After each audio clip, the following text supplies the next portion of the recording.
So ఇది మా ఇంట్లో మేము వేయించుకోవాలనుకుంటున్నాం, లేకపోతే ఇంకొక ఆర్ట్ వేయించుకోవాలనుకుంటున్నాం అంటే ఎక్స్పాన్సివ్ ఎట్లా ఉండొచ్చు అంటారు? అది పూర్తిగా డిపెండ్స్ ఆన్ డీటెయిలింగ్ అండి. ఇప్పుడు మనము ఇచ్చిన డబ్బులు బట్టి, ఇప్పుడు నాతో టీం పనిచేస్తారండి, ఒక ముగ్గురు నలుగురు ఉంటారు, వాళ్ళకి నేను పే చేసుకోవాలి, ప్లస్ నా ఎక్స్పెన్సెస్ నేను భరించుకోవాలి. అవన్నీ అయితేనే ఇప్పుడు ఒక 10 రోజులు పని చేయాలనుకోండి, ఫస్ట్ నేను సర్వైవ్ అవ్వాలి కదా, నేను చూసుకోవాలి కదా.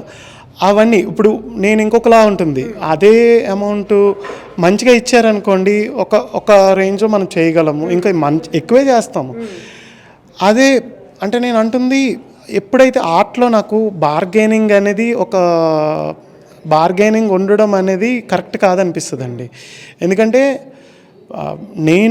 నాకు తెలిసి నాకు రోజులు ఎన్ని పడతాయి, ఎంతమంది మనుషులు పడతారు, ఎంత టైం పడుతుంది, ఎంత డీటెయిలింగ్ ఇవ్వాలి, ఎంత నేను నా స్కిల్ డెవలప్ అంటే ఈ వర్క్లో నేను ఎఫర్ట్ పెట్టాలి, అన్నీ చూసుకొని నేను చెప్తానండి.